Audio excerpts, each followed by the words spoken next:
The Fisherman How-To Series is brought to you by Penn. Let the battle begin.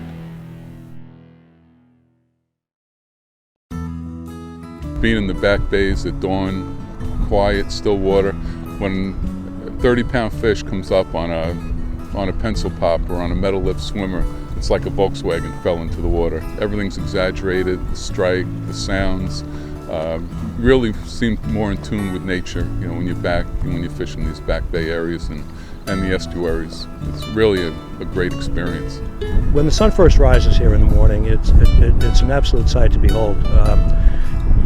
Sunrises are unobstructed by buildings and trees and things that would otherwise distract from the beauty of the occasion. But more importantly, what you do see here is like a rebirth for a new day. The birds will come out, the birds will start feeding, the fish will come up, they'll start feeding on bait fish on the surface.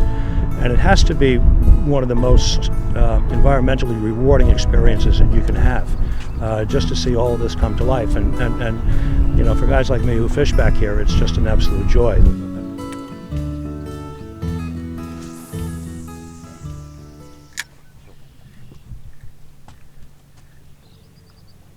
Bingo! All right.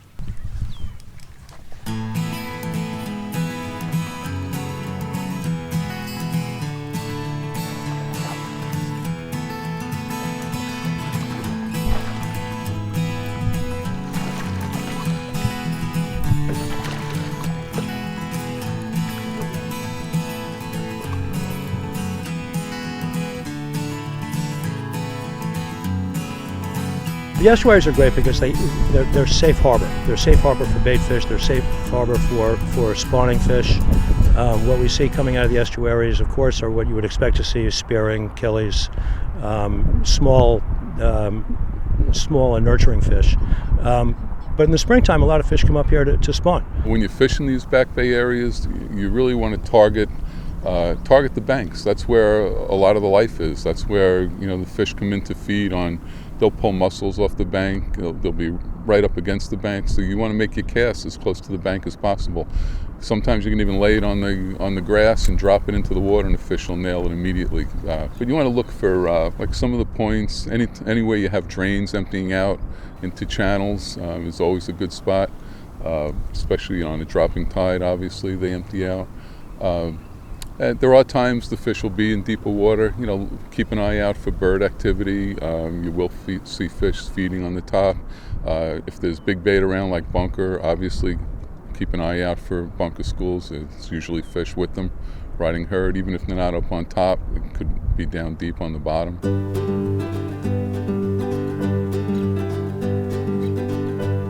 Right in the head. There you go. Talk about tight. That was right up in the grass.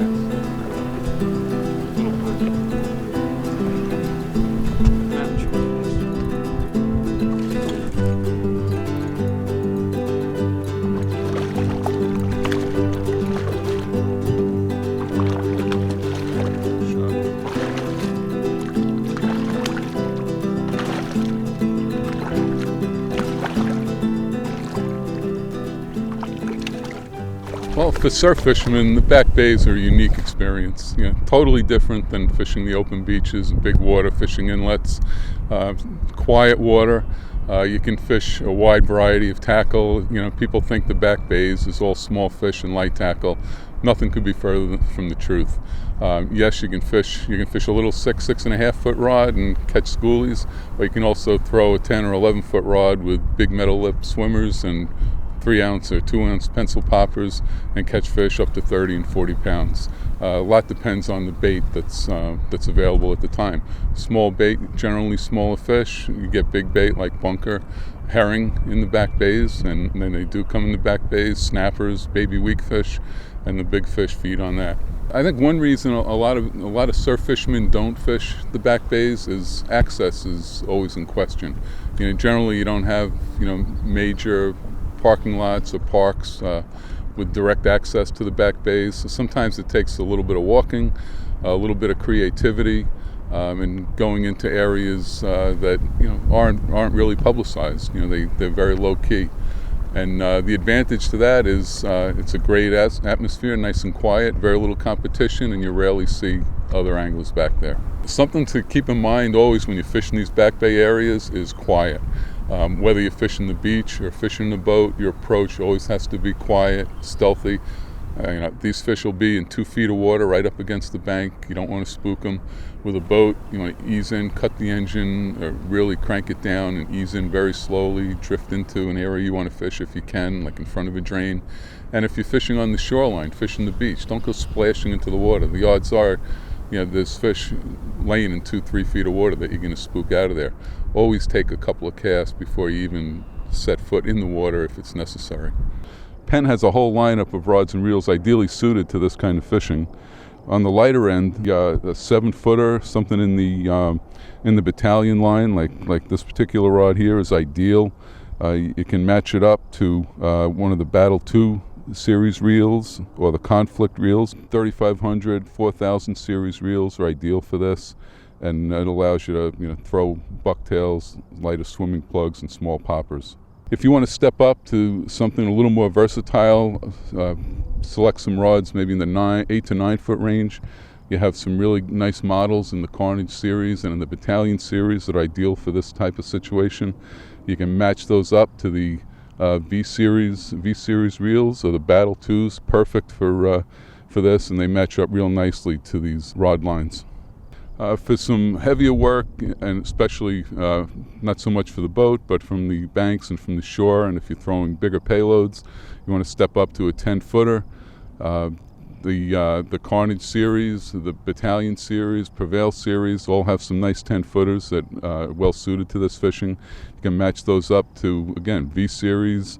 The Torque is a really nice sealed reel, and the Battle 2s, all perfect for this type of outfit. Whether you're a surf fisherman or a boat fisherman, the opportunities back here are wonderful.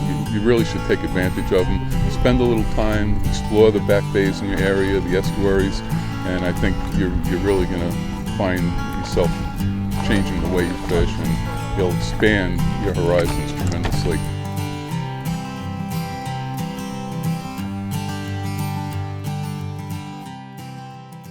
To receive the latest fishing reports, subscribe to the Fisherman's YouTube page. Click subscribe, then click the settings button and check Send Me Updates. You'll now receive notifications of the latest Fisherman YouTube videos and reports.